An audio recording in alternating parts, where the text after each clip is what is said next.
नमस्कार दोस्तों, GK GS के प्रैक्टिस सेट 60 में आप सभी का स्वागत है। दोस्तों, ये वीडियो सभी के लिए इम्पोर्टेंट होने वाला है। जो भी स्टूडेंट किसी भी एग्ज़ाम की तैयारी कर रहा हो, जिसमें दोस्तों जनरल अवेयरनेस और जनरल साइंस से रिलेटेड क्वेश्चंस आते हैं, उन सभी के लिए वेरी वेरी इंपॉर्टेंट होने वाला है। तो दोस्तों, बने रहेगा वीडियो के अंत तक। चैनल को सब्सक्राइब कर दीजिएगा, वीडियो को लाइक कर दीजिएगा, पसंद आए तो शेयर जरूर करिएगा। चलिए क्वेश्चंस को शुरू करते हैं। दोस्तों, पहला क्वेश्चन है, त्वचा और उसकी बीमारियों का अध्ययन क्या कहलाता है। त्वचा और उसकी बीमारियों का अध्ययन क्या कहलाता है। दोस्तों, बहुत ही इंपॉर्टेंट क्वेश्चन है, वेरी वेरी इंपॉर्टेंट क्वेश्चंस। सभी के सभी क्वेश्चन जितने ही आए हैं, सभी के सभी इंपॉर्टेंट हैं। दोस्तों, आप लोग देख लीजिएगा, नोट कर लीजिएगा। तो दोस्तों, इसका आंसर हो जाएगा त्वचा और उसकी बीमारियों का अध्ययन क्या कहलाता है। तो इसका आंसर हो जाएगा दोस्तों डर्मेटोलॉजी। डर्मेटोलॉजी दोस्तों ऑप्शन नंबर 1 सही हो जाएगा, डर्मेटोलॉजी। याद रखें दोस्तों, डर्मेटोलॉजी। दोस्तों, बात करें न्यूरोलॉजी, तो न्यूरोलॉजी होता है दोस्तों तंत्रिका तंत्र का अध्ययन। तंत्रिका तंत्रिका तंत्र का अध्ययन होता है दोस्तों न्यूरोलॉजी। याद रखिएगा, तंत्रिका तंत्र का अध्ययन न्यूरोलॉजी। रेडियोलॉजी होता है दोस्तों, रेडियोलॉजी किसका अध्ययन होता है। तो रेडियोलॉजी होता है दोस्तों जीवों पर विकिरण प्रभाव। जीवों पर विकिरण प्रभाव, याद रखें दोस्तों, जीवों पर विकिरण प्रभाव किसका अध्ययन होता है दोस्तों, रेडियोलॉजी। याद रखिएगा दोस्तों, रेडियोलॉजी होता है जीवों पर विकिरण प्रभाव। दोस्तों, हेमेटोलॉजी किसका अध्ययन होता है, हेमेटोलॉजी। तो हेमेटोलॉजी की बात करें दोस्तों, तो रुधिर का अध्ययन, रुधिर का अध्ययन होता है दोस्तों हेमेटोलॉजी। याद रखिएगा। तो दोस्तों, डर्मेटोलॉजी हो जाएगा त्वचा और उसकी बीमारियों का अध्ययन। न्यूरोलॉजी हो जाएगा दोस्तों तंत्रिका तंत्र का अध्ययन। रेडियोलॉजी हो जाएगा दोस्तों जीवों पर विकिरण प्रभाव का अध्ययन। और दोस्तों, हेमेटोलॉजी हो जाएगा रुधिर का अध्ययन। चारों के चारों ऑप्शन से इंपॉर्टेंट है दोस्तों, आप लोग नोट कर लीजिएगा या फिर अच्छे से याद कर लीजिएगा। अगला क्वेश्चन है, निम्न में से किस पंचवर्षीय योजना में आत्मनिर्भरता पर अधिक बल दिया गया। वेरी वेरी इंपॉर्टेंट क्वेश्चन है दोस्तों। निम्न में से किस पंचवर्षीय योजना में आत्मनिर्भरता पर अधिक बल दिया गया। तो इसका आंसर हो जाएगा दोस्तों पाँचवीं पंचवर्षीय योजना। पाँचवीं पंचवर्षीय योजना दोस्तों ऑप्शन नंबर 4 से हो जाएगा, पाँचवीं पंचवर्षीय योजना। पाँचवीं पंचवर्षीय योजना कब होता है दोस्तों, इसका अगर समय अंतराल पूछा जाए तो 1974 ईस्वी से लेकर 1978 ईस्वी तक। याद रखिएगा दोस्तों, 1974 ईस्वी से लेकर 1978 ईस्वी तक केवल 4 सालों तक ये कम होता है दोस्तों। 4 सालों में पाँचवीं पंचवर्षीय योजना कंप्लीट हो जाती है। अगला क्वेश्चन है, अब दोस्तों इसमें किस पर ज़्यादा जोर दिया गया था। तो आत्मनिर्भरता पर, और एक दोस्तों रोजगार, रोजगार याद रखें दोस्तों, रोजगार और गरीबी उन्मूलन पर अधिक ध्यान दिया गया था। दोस्तों, रोजगार और गरीबी उन्मूलन पर अधिक ध्यान दिया गया था, याद रखिएगा। अगला क्वेश्चन है, भारतीय रिजर्व बैंक का लेखा वर्ष क्या है। भारतीय रिजर्व बैंक का लेखा वर्ष क्या है। रिजर्व बैंक की स्थापना कब होती है दोस्तों, 1935 ईस्वी में। 1935 ईस्वी में इसकी स्थापना होती है। और इसका राष्ट्रीयकरण होता है दोस्तों 1949 ईस्वी में इसका राष्ट्रीयकरण होता है, याद रखिएगा। 1949 ईस्वी में इसका राष्ट्रीयकरण होता है, 1935 ईस्वी में इसकी स्थापना होती है। और दोस्तों, बात करें कि भारतीय रिजर्व बैंक का लेखा वर्ष की बात करें तो हो जाएगा जुलाई से लेकर जून तक। ऑप्शन नंबर 2 से हो जाएगा दोस्तों जुलाई से लेकर जून तक। जुलाई से शुरू होता है दोस्तों, जून पर आकर ख़त्म होता है। जुलाई, अगस्त, सितंबर, अक्टूबर, नवंबर से लेकर ऐसे दोस्तों जून तक। और दोस्तों, वित्तीय वर्ष क्या होता है, वित्तीय वर्ष। वित्तीय वर्ष की बात करें दोस्तों भारतीय रिजर्व बैंक का वित्तीय वर्ष, तो वित्तीय वर्ष हो जाएगा दोस्तों अप्रैल से लेकर मार्च तक हो जाएगा दोस्तों वित्तीय वर्ष। याद रखिए दोस्तों, अप्रैल से लेकर मार्च तक। अप्रैल से शुरू होता है दोस्तों, अप्रैल से लेकर आखिरी में मार्च तक समाप्त हो जाता है, ये होता है वित्तीय वर्ष। और लेखा वर्ष होता है दोस्तों जुलाई से लेकर जून तक। दोनों में कन्फ्यूज मत होइएगा दोस्तों, दोनों अलग अलग है और दोनों का मंथ भी, ईयर भी अलग अलग है। अगला क्वेश्चन है, पंचायत की शक्तियों। दोस्तों, क्वेश्चन है पंचायत की शक्तियों, अधिकार तथा उत्तरदायित्व के विषय में उपबंध किस अनुच्छेद में किया गया है। पंचायत, जो ग्राम पंचायत होता है दोस्तों, इसकी शक्तियों और उसके अधिकार तथा उत्तरदायित्व, उसके क्या क्या उत्तरदायित्व हैं, उसके विषय में उपबंध किस अनुच्छेद में दिया गया है। तो इसका आंसर हो जाएगा दोस्तों अनुच्छेद 243 जी में। अनुच्छेद 243 जी में ऑप्शन नंबर 1 सही हो जाएगा दोस्तों, अनुच्छेद 243 जी में। दोस्तों, अनुच्छेद 140 है नगर पंचायत या फिर ग्राम पंचायत से, नगर पंचायत या फिर ग्राम पंचायत से रिलेटेड है। अनुच्छेद 40 है दोस्तों ग्राम पंचायत से रिलेटेड, याद रखिएगा। अनुच्छेद 324 है दोस्तों, याद रखिएगा, निर्वाचन आयोग है दोस्तों। अनुच्छेद 324 याद रखिएगा, निर्वाचन आयोग है। अनुच्छेद 75 है दोस्तों, प्रधानमंत्री पद की नियुक्ति राष्ट्रपति करेगा, ये अनुच्छेद 75 में है। अनुच्छेद 75 में दोस्तों प्रधानमंत्री पद की नियुक्ति है, प्रधानमंत्री पद की नियुक्ति है, प्रधानमंत्री नियुक्ति है दोस्तों, पद की नियुक्ति है। पद की नियुक्ति किसके द्वारा है दोस्तों? राष्ट्रपति के द्वारा, ये भी याद रखिएगा। अनुच्छेद 75 याद रखिए दोस्तों, बहुत ही इंपॉर्टेंट है, क्योंकि दोस्तों प्रधानमंत्री नरेंद्र मोदी लगातार तीसरी बार पीएम बने हैं अपने देश के। अगला क्वेश्चन है दोस्तों, हाल ही में किस राज्य में गंगा सागर मेले का आयोजन किया गया है? हाल ही में किस राज्य में गंगा सागर मेले का आयोजन किया गया है? तो इसका आंसर हो जाएगा दोस्तों पश्चिम बंगाल में। ऑप्शन नंबर 1 सही हो जाएगा, पश्चिम बंगाल में। गंगा सागर मेले का आयोजन पश्चिम बंगाल में किया गया है। अगला क्वेश्चन है, निम्नलिखित में से कौन भारत छोड़ो आंदोलन में शामिल नहीं था? Very very important question. निम्नलिखित में से कौन भारत छोड़ो आंदोलन में शामिल नहीं था? दोस्तों भारत छोड़ो आंदोलन कब होता है? 9 अगस्त 1942 ईस्वी को, याद रखिएगा 9 अगस्त 1942 ईस्वी को। उस समय भारत का वायसराय कौन था दोस्तों? ये हो जाएगा लॉर्ड लिनलिथगो, याद रखिए दोस्तों लॉर्ड लिनलिथगो उस समय भारत का वायसराय हुआ करता था। और भारत छोड़ो आंदोलन के समय शामिल, इसमें कौन शामिल नहीं थे दोस्तों? हो जाएगा option number 4 B.R. Ambedkar Bharat छोड़ो आंदोलन में भाग नहीं लिए थे। अगला क्वेश्चन, मोहनजोदड़ो के महान स्नानागार की खोज किसने किया था? मोहनजोदड़ो के महान स्नानागार की खोज किसने किया था?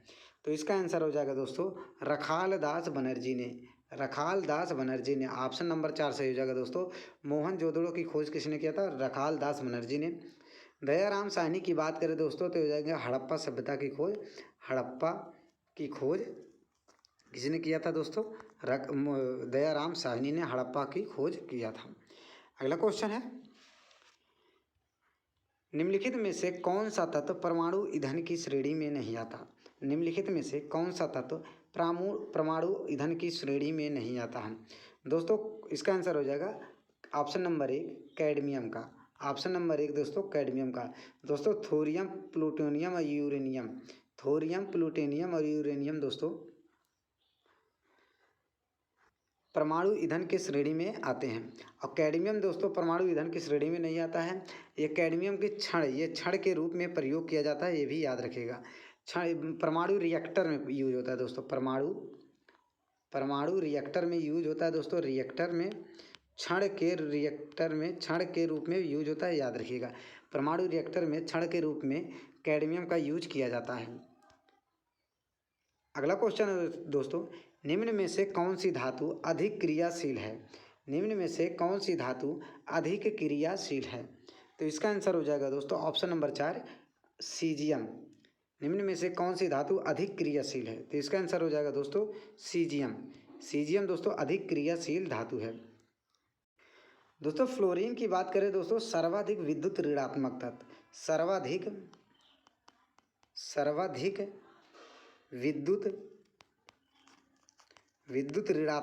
सर्वाधिक विद्युत ऋणात्मक तत्व है दोस्तों फ्लोरीन। चांदी दोस्तों सर्वोत्तम ऊष्मा का चालक है। ऊष्मा का सबसे अच्छा चालक कौन सा है दोस्तों? चांदी। लिथियम दोस्तों सबसे हल्की धातु है। लिथियम दोस्तों सबसे हल्की धातु है, ये भी याद रखिएगा।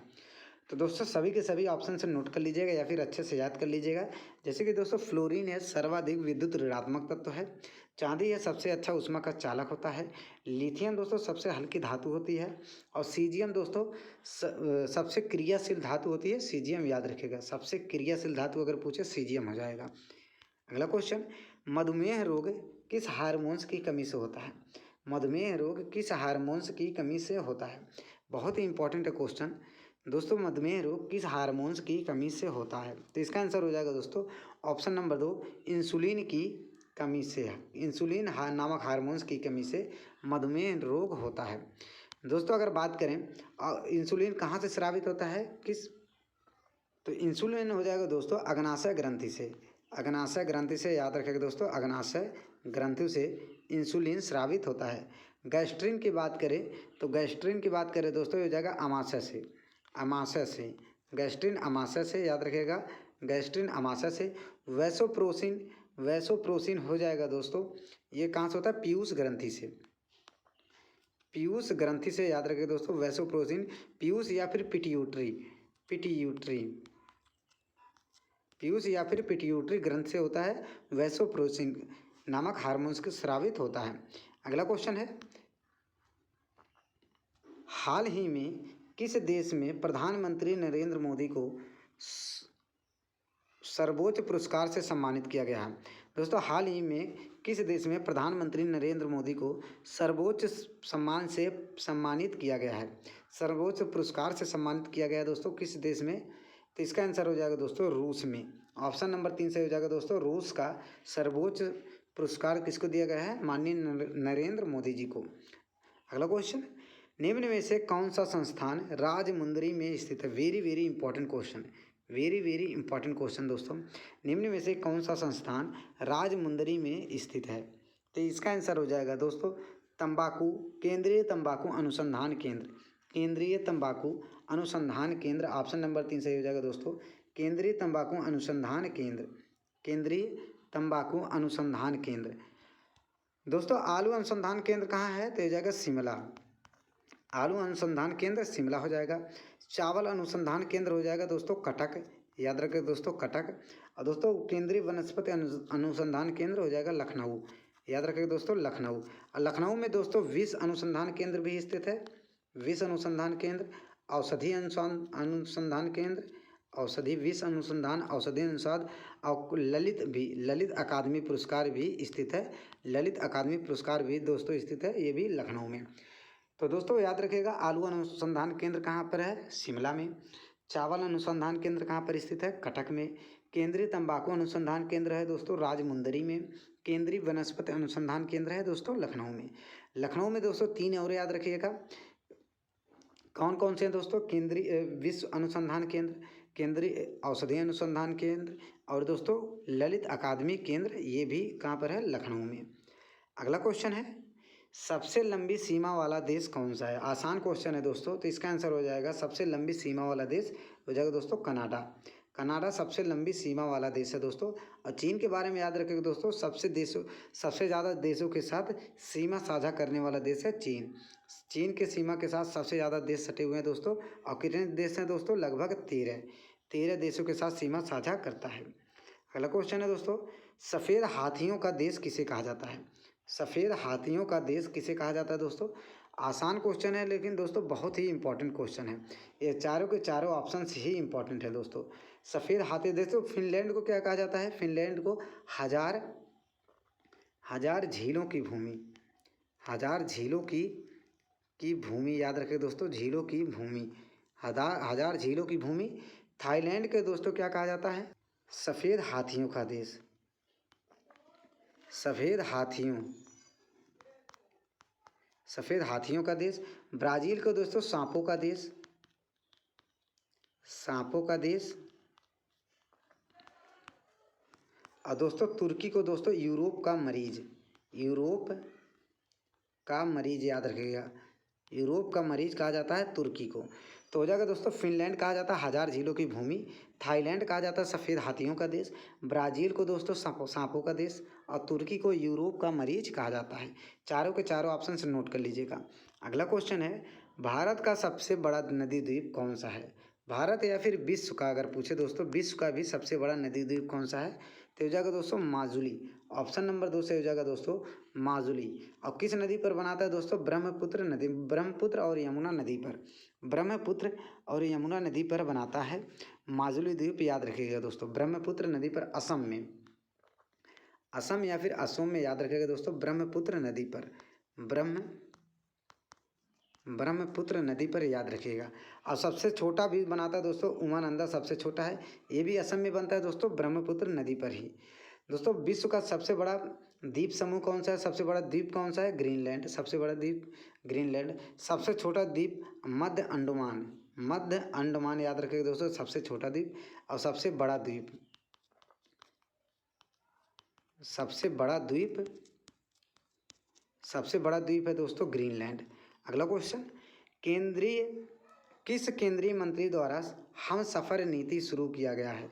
किस केंद्रीय मंत्री द्वारा हम सफ़र नीति शुरू किया गया है? तो इसका आंसर हो जाएगा दोस्तों नितिन गडकरी के द्वारा। नितिन गडकरी के द्वारा। नितिन गडकरी कौन है दोस्तों? इनको कौन सा राजस्व मंत्री के लिए सौंपा गया है दोस्तों? ये हो जाएंगे दोस्तों सड़क परिवहन मंत्री। सड़क परिवहन मंत्री याद रखिए दोस्तों, सड़क परिवहन मंत्री हैं जो दोस्तों हाल ही में हम सफ़र नीति योजना का शुरुआत किए हैं। अगला क्वेश्चन, सती प्रथा को किसने समाप्त किया था? ये बहुत ही इंपॉर्टेंट क्वेश्चन है दोस्तों। सती प्रथा को किसने समाप्त किया था? तो इसका आंसर हो जाएगा Lord William Bentinck. Option number 1 सही हो जाएगा दोस्तों, लॉर्ड विलियम बेंटिक। सती प्रथा को किसने समाप्त किया था? तो हो जाएंगे Lord William Bentinck. Option number 1 सही हो जाएगा लॉर्ड विलियम बेंटिक। और कब किए थे दोस्तों? 1829 ईस्वी में। 1829 ईस्वी में। अगला क्वेश्चन है, ज्ञानपीठ पुरस्कार किस क्षेत्र में दिया जाता है? Very very important question. Jnanpith पुरस्कार किस क्षेत्र में दिया जाता है? तो इसका आंसर हो जाएगा दोस्तों साहित्य के क्षेत्र में। ऑप्शन नंबर 1 सही हो जाएगा, 4 सही हो जाएगा साहित्य के क्षेत्र में। दोस्तों बात करें संगीत के क्षेत्र में कौन सा पुरस्कार दिया जाता है? तो हो जाएगा ग्रैमी अवार्ड, ग्रैमी पुरस्कार। पत्रकारिता के इस क्षेत्र में दोस्तों पुलित्जर पुरस्कार, पुलित्जर पुरस्कार याद रखें दोस्तों, ये सभी के सभी इंपॉर्टेंट है दोस्तों। विज्ञान के क्षेत्र में भटनागर पुरस्कार, भटनागर पुरस्कार इंपॉर्टेंट है दोस्तों, भटनागर पुरस्कार। और एक और होता है दोस्तों कलिंग पुरस्कार, कलिंग पुरस्कार। ये दोनों बहुत ही इंपॉर्टेंट दोस्तों। भटनागर पुरस्कार विज्ञान के क्षेत्र में दिया जाता है, कलिंग पुरस्कार भी विज्ञान के क्षेत्र में दिया जाता है। साहित्य के क्षेत्र में दोस्तों दिया जाता है ज्ञानपीठ पुरस्कार साहित्य के क्षेत्र में। संगीत के क्षेत्र में दोस्तों ग्रैमी पुरस्कार दिया जाता है। और दोस्तों पत्रकारिता के क्षेत्र में पुलित्जर पुरस्कार दिया जाता है जो कि इम्पोर्टेंट है। पुलित्जर पुरस्कार दिया जाता है जो कि बहुत ही इंपॉर्टेंट है। अगला क्वेश्चन है, मुखौटा किस राज्य का लोक नृत्य शैली है? मुखौटा किस राज्य का लोक नृत्य शैली है? तो इसका आंसर हो जाएगा दोस्तों मुखौटा की बात करें तो हो जाएगा अरुणाचल प्रदेश। ऑप्शन नंबर 1 सही हो जाएगा दोस्तों अरुणाचल प्रदेश। मुखौटा अरुणाचल प्रदेश का हो जाएगा दोस्तों। उत्तराखंड की बात करें दोस्तों, उत्तराखंड की तो हो जाएगा उत्तराखंड की छपीली, छपीली और दोस्तों चांचरी। छपीली और चांचरी बहुत ही इंपॉर्टेंट है। उत्तराखंड की छपीली और चांचरी। राजस्थान का घूमर, घूमर और दोस्तों कठपुतली, कठपुतली। घूमर और कठपुतली इंपॉर्टेंट है दोस्तों राजस्थान का। और गुजरात का तो डांडिया आप लोगों को पता ही है, डांडिया, डांडिया ये बहुत ही इंपॉर्टेंट है। अगला क्वेश्चन है, सारनाथ में बुद्ध का प्रवचन, बुद्ध का पहला प्रवचन, बुद्ध का प्रवचन का यहाँ पर क्वेश्चन थोड़ा मिसप्रिंट है दोस्तों। तो दोस्तों आपसे देखिएगा, सारनाथ में बुद्ध का प्रथम प्रवचन क्या कहलाता है? सारनाथ में जो कि बुद्ध ने प्रथम प्रवचन दिया था दोस्तों, कहाँ पर? सारनाथ उत्तर प्रदेश में। सारनाथ उत्तर प्रदेश में दोस्तों बुद्ध का प्रथम प्रवचन क्या कहलाता है? तो इसका आंसर हो जाएगा दोस्तों धर्म चक्र प्रवर्तन, धर्म चक्र प्रवर्तन। ऑप्शन नंबर 2 सही हो जाएगा धर्म चक्र प्रवर्तन। ऑप्शन नंबर 2 सही हो जाएगा दोस्तों धर्म चक्र प्रवर्तन। दोस्तों महाविनिष्क्रमण क्या कहलाता है? तो गृह त्याग की घटना, गृह त्याग, गृह त्याग की घटना को क्या कहा जाता है? महाविनिष्क्रमण।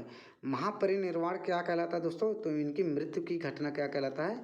महापरिनिर्वाण, जो कि कहाँ पर होता है दोस्तों? कुशीनगर में, कुशीनगर में याद रखिएगा दोस्तों, कुशीनगर उत्तर प्रदेश में, कुशीनगर उत्तर प्रदेश में होता है इनका मृत्यु, जिसे कहा जाता है दोस्तों महापरिनिर्वाण। दोस्तों गौतम बुद्ध ने सबसे ज़्यादा उपदेश कहाँ पर दिए थे?